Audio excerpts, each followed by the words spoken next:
Hello, survivors. This is your girl, Abby Ayola Williams, and you're now listening to How to Survive Society. How to Survive Society is a weekly podcast that features survivors. These are people that have been through the ringers in life. They've been through hell and back, but they choose to stay positive. They choose to win. They choose to thrive, and they choose to survive. So let's get right into it.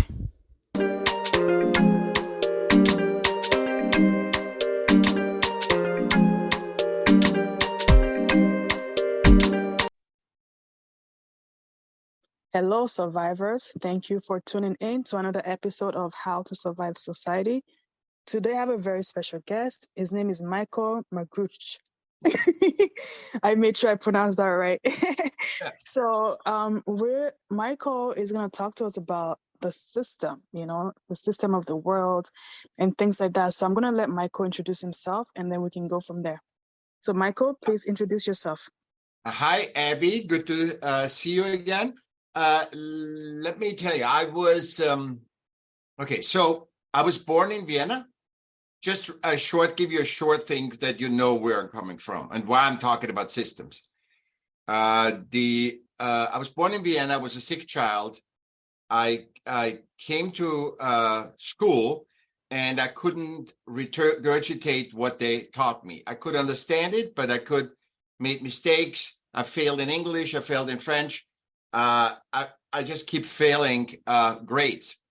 And you know how hard that and traumatic that is when you are adolescent. You want to belong because we are DNA driven to belong. Yes, that's right. And also that plays into the system because we want to belong, and then we think any systems is the one. It's the tribe, but it isn't. And because we created the system, it's not a tribe. The tribe is an organic formation. A system is an artificial formation. And so then I went to school and I never finished anything. I have literally no education. I'm totally self-taught. But I somehow knew something because I wrote 5 books. I worked with Robert Evans, who did The Godfather and The Love Story. I was city Arts-Commissioner of Newport Beach. So I worked in system or with systems, but I had a hard time, and I still have, because I'm neurodiverse, and that I found out in school. That's why I didn't pass all these grades, and I'm dysgraphic. Michaell, one second. When you say neurodiverse, what do you mean by that? Dyslexic and dysgraphia. So dyslexic is when you can't read, when you read 13, and it's really 31. When you dysgraphia means when you write something down 5 years ago, legibly, obviously, I can read that now. If I write something an hour ago, for some reason, my brain cannot decipher the context of what I wrote. Unless I write one word. If I write one word, it's fine. But if I write a sentence, for some reason, my brain has a problem with that. That's like, stuff that happens. It's not a problem because I found out it's a superpower because I have to look contextually at everything. So it forced my brain, nature is phenomenal. It's, perfect, and adapted my brain that I can see context that other people, when I tell them, see it, but they can't see it before. So it's not just me making up something, but I see, okay, when this happens. Oh, wow, now we see it, So it was good. And I found that out, but I had to wait till 50 to find that out. And so till 50, I just hit the wall. And yeah, that's basically, I was always in art, and art was my educator. My art, the creation, not the product, not the statue or whatever. That was nice to see, and the movies were nice to see, and the music, but it was more the creation of art. And my whole life I was in art creation because most neurodiverse people are hanging out in arts because they feel normal. They don't feel like the damaged people. So did you drop out of school at any point in time, or did you just suck it up so you dropped out? At what grade did you drop out? I sucked it up till 12th, 13th grade. You know, I repeated 3 classes, 3 grades. Yeah. And then I just couldn't do it anymore. There was no way I could regurgitate what they taught me. Yeah. I just couldn't. I could not. It was like a different language. I understand that, because here in the, like you said, the system here, especially in North America, it's about what student can learn the most and follow instructions the most. That's who gets the A's and the B's and whatever. Yeah. And if you're different and you learn different, then you won't really belong, because the teachers will think there's something wrong with you, and they'll be calling your parents every time. Oh, this student's not doing this, they're not learning. It's like everyone has their own timeline. Like, that's what I've always said. Yeah. Whenever like some teachers will call me about my children, like, oh, they're not learning as fast, especially in math or whatever, as fast as the other students, I don't take it to heart, because I'm just like, yeah, they have their own timeline. They will learn when they're able to, ready. And when they're ready. So I don't even like fright about that, because all that doesn't matter really. No, it doesn't matter. But then you are classified as stupid or a different race, or the stereotypes of race, and so all the stereotypes are then bestowed on you, and you're okay with that. You could even handle this, but the self-shame is, because you're DNA driven, you want to belong.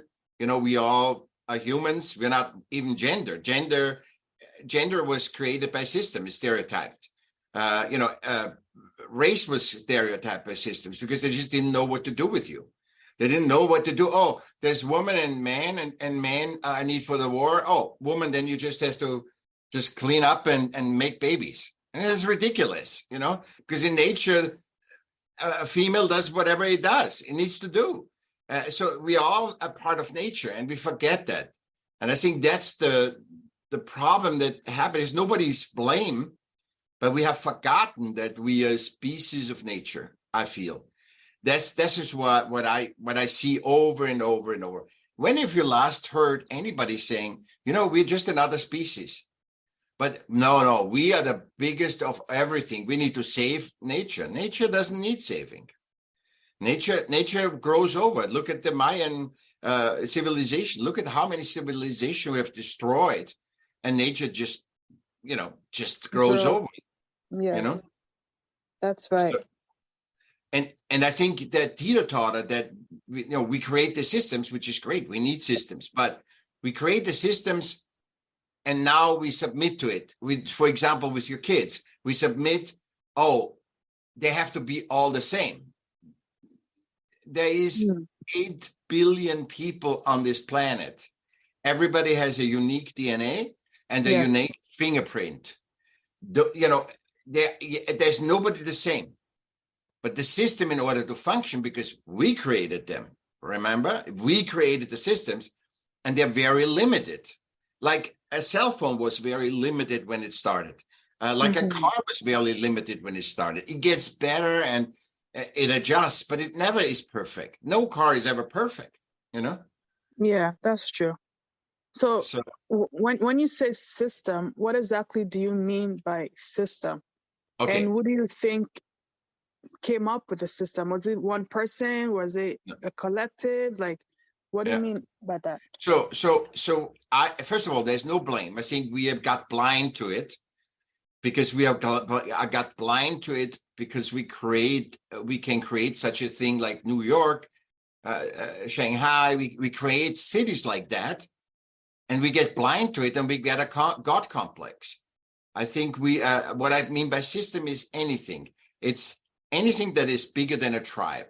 So a tribe is about 150. That is the perfect system that is functional, that is organic. When humans come together with 150 people, they're found the most efficient, and in nature is always the efficiency, is 150. But then we grow bigger, and the postal system and the businesses and conquering more lands and being global. And all of a sudden you have to be systemic, because when you're global, you speak different languages even. It's getting more and more complicated. And you have to bring all these humans together systemically, not just by understanding. Listen, when we are in Asia, we can have a connection, affiliation with our company in England, for example, but it can't be the same company. But what humans always want to do, order. They want to get everything under one umbrella, like the Germans did in war. Hitler, he wanted to make the whole world the same. It would be fine if he wanted to just do Germany and they all love it. Okay. But no, he has to get, and anybody that is off, like the Jews or gay people, he's just eradicating. And that means he made the system, his ideology, bigger than a human being, even though no system ever created a human being. Never. That's true. So we forgot it. I think, Abby, we forgot the what it is to be human. We teeter-totter, and you see that with religion, for example. You teeter-totter between real life and religious life, but you're not teeter-tottering between religion or society, which are both systems. We are a species of nature, and everybody counts. Everybody is valuable. Wow. So from what you said earlier, so I'm thinking, you said 150 people is what is needed to be like a tribe. So you're thinking about communities then. So building communities in each states, countries, cities. So how would that work if you're building so much communities and everybody is different and everybody is goals are different? So how do we come together as people that live on Earth? Because that's what it is, right? Everybody's connected in one way. So if we are doing 150 people per community, so how does everybody come together? I mean, that would be an optimal, Abby. That would be, that the science found out that this is the most efficient, 150. And this is going to be not the book that I'm finishing now. It's my next book is all solutions, how we're going to create systems that actually are human adapt versus human to work system adapt, so that systems can function. A system is it's not a living being, and we cannot submit to submit, meaning sacrifice ourselves, our life force. I mean, how many forms do you fill out? How many system work you have to do? And let me give you a little example. If you and I want to tend to a garden, we tend to a garden. We might see each other. We might not see each other. Excuse me. But we just tend to the garden. But if you are 150 of your friends and 150 of my friends wants to be part of the garden, you need scheduling, you need a calendar, you need maintenance, you need whatever, protection, security, all this stuff. The joy of going into a garden and tending to a garden is taken away by the systemic organization or handling of that garden. And this is what happens with the system. So what I would suggest, so off now, I haven't cleaned it up yet, but off now, I would say if you have pods of 150 or 200 people around, each pod has a lawyer, a doctor, whatever, and it's like a little microcosm. And then you're connected to you're connected. There's not that, they have to do whatever they have to do. If they choose to buy food that is mass produced, they can. If they choose to have connected to medical facility or whatever in a bigger place, because for 200 people it doesn't pay itself off, that's fine. But they have the right to be autark, to decide for themselves what they do, with harm to none, obviously. They cannot say, oh, we're going to be high all day long and we all whacked out. That doesn't work. But to be autark, which we are anyway, because you see every family is kind of autark, and then but they don't know it, that they're not conscious of it. What they do is, okay, this is the formula, I have to do it. I have to get myself to this school. I cannot teach myself in a way that we find our 150 or 200 people find that's the right teaching for children to be successful in that tribe. And everybody can be the best that they can be. And if we would look at this right now already, the system wouldn't be as powerful, because when you say, I can only be the best that I can be, now you might be less system relevant than I could be very productive for the system, all this stuff, and you can just be a mother. But this is the best you can be. Your kids are loved, they're cared for, and this is what you can do. And I cannot say, okay, Abby, you're not worth anything because look how much I work. It's just everybody has to pay itself, has to take care of what they are best to do. And I was forced from that. I was forced of it, with that, because I had to be pushed out. I couldn't fit into the system. So I had to find myself, Okay, that makes sense. So you're saying that you just have to play on your strengths. Yeah. And stick with that. Perfect. Yeah. That's the perfect. Makes sense. Yeah.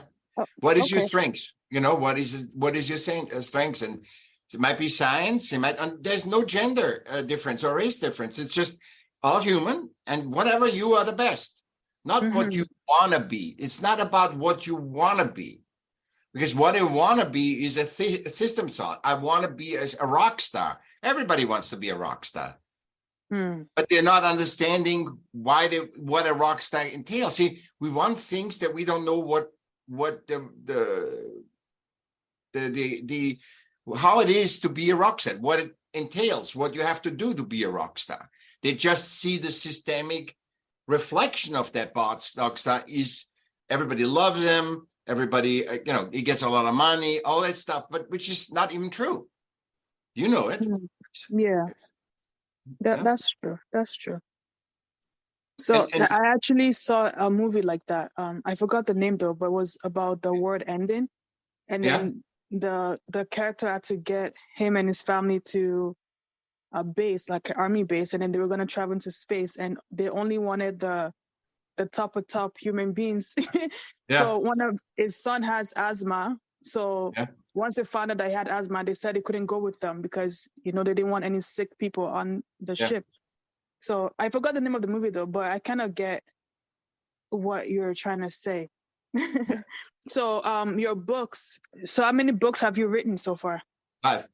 And the 6th is ready almost to be published. 5. Okay. And they cannot be bought on Amazon? Yeah, they all can be bought. You just go, you go to michaellm.com. Michaell with 2 L's, michaellm.com. And there's everything. I have a podcast that is 20 seconds long per episode, which is just a quote of one of my books and a question to make you aware that you are part of nature, that art creation can align you to this blueprint. Because I think art is, I'm calling myself now a creativity awareness educator, but I'm a multidimensional artist. And so I have learned literally other than from other people, I've learned everything from creating art, all my wisdom, all my thing, because art always shows you the blueprint of what we could be, what humans could be. Okay. And what if you're not good at art? Like, what if you're not creative?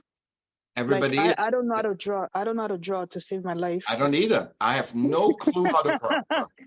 I have no, my hand, that's why dysgraphia, my hand-eye coordination is totally off. I was on international, I was featured on international airports. I was, I had covers of magazine. That doesn't matter. It's the way you have to find. See, this is the challenge to you. How can you express yourself? If I wouldn't have hands, I would perhaps, sing or something.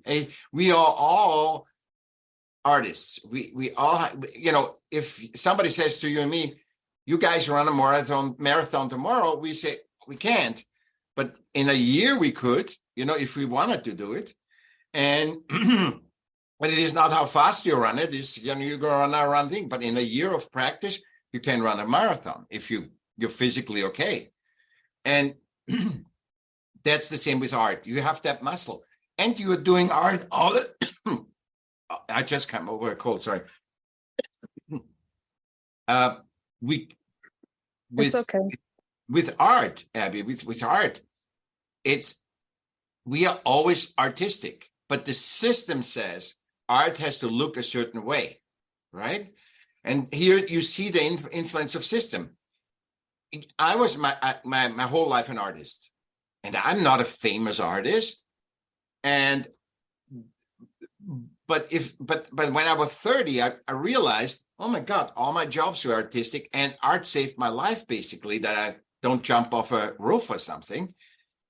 I called myself, I'm an artist. I don't need anybody to tell me I'm an artist. I recognize I'm an artist.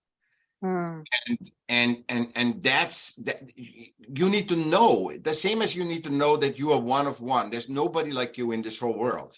You need to know that one of your superpowers is creativity and art. Because I bet you with your kids, you have to be super creative to get it all and keep it all together and right? So and run the household and do the podcast and do everything, Yeah. So you always make creative, even if you set the table. You make creative decision on how you set the table. Your mother, your grandmother will set the table differently, unless you copy each other. But everybody is different. You choose the color of your car. You choose the color of your clothes. You are an artist because you're not. The society doesn't say, or a gallery doesn't say your art is great. When it doesn't sell anything, doesn't mean that you're not art. What does art ask? I always ask that. What is art? Art wants to just be created. It doesn't ask you to have 1 million followers. It doesn't ask you to have success or get the Grammy or the Oscar. It just wants to be created and exposed. So if your kids make a finger painting, that can touch you deeper than if a Rembrandt is right next to it. Yeah. You understand? I understand.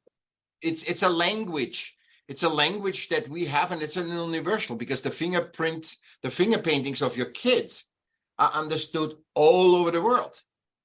They might not even talk. They might not even speak English yet. And the whole world will understand the finger painting of your kids. You tell me that is not a superpower? That is a superpower. We don't see it because it has to look a certain way. Like humans have to look a certain way. And I say that is BS. That's so true. You're right about that. Because I always thought like being creative means like drawing and, just stuff like that. But the skill, right. that stuff you can repeat. Yeah. Your clothes can make you creative. Your food, the way you design your food. Yeah, that makes sense. I understand now. So before we go, is there any tips you have for anyone that's perhaps stuck in the system and is trying to get out of it?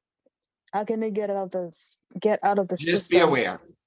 When people ask, what is your word? And I say, awareness is my word, because awareness is, and you know that, and I want to reflect to your kids. So when you can tell your kids, you can give them classes not to touch the hot stove, right? You can teach them, you make them read, you make them recite, don't touch the hot stove. They might forget that and touch the hot stove when they are 20 and burn themselves.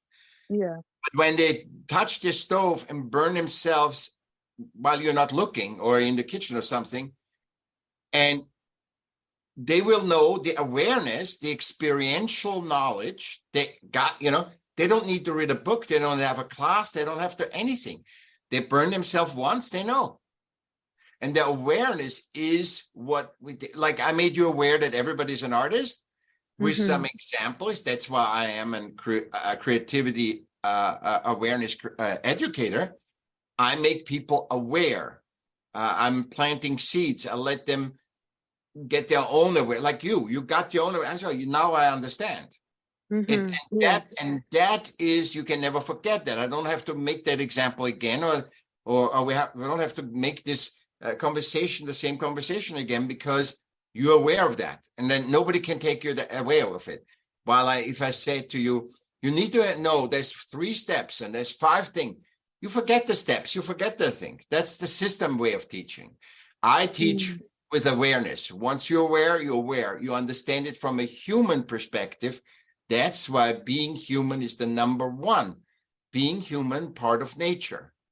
And if you're just aware of that and just look at that, and if people have an animal, they understand that, because it's another living being. It's also nature. It's also part of nature. When they have a little doggy or a cat, they feel it's one human, a living being connecting to another living being, and the awareness of that is just amazing. It's just that's all the books you can read in the world, and it doesn't help, because that's what you experience with that animal is, and then you see every animal is like humans. That every animal is different. It's a one of one. That makes sense. Yes, thank you for that, for the tips. Should just be aware and be human. Yeah, that's it. And you're part of nature. You're not a part of system. It's like you create a doll. You can't submit to the doll and sacrifice to the doll and say, "Oh, whom should I marry, doll?" The doll can't tell you that. You need to know. Yeah. And that's, you can read every book on love. If you never felt the feeling of love, all the books are a waste of time. Yes, that's true. Yeah. Okay. Thank you. Thank you for that. And thank you for your knowledge. And thank you. So survivors, go to Michaell's website. So that's Michaell with LLM.com.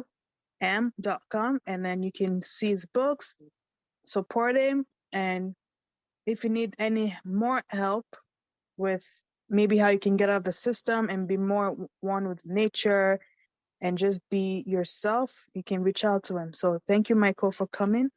And You're welcome, I appreciate you. Thank you, Abby, for giving me a canvas. Thank you. Big thank you to our guest for today. And if you would like to learn more about today's topic, please go on howtosurvivesociety.com. There you can get some life skills courses and some merchandise, and contact me if you would like to be a guest on the show. So thank you so much for tuning in, and have yourself a lovely day.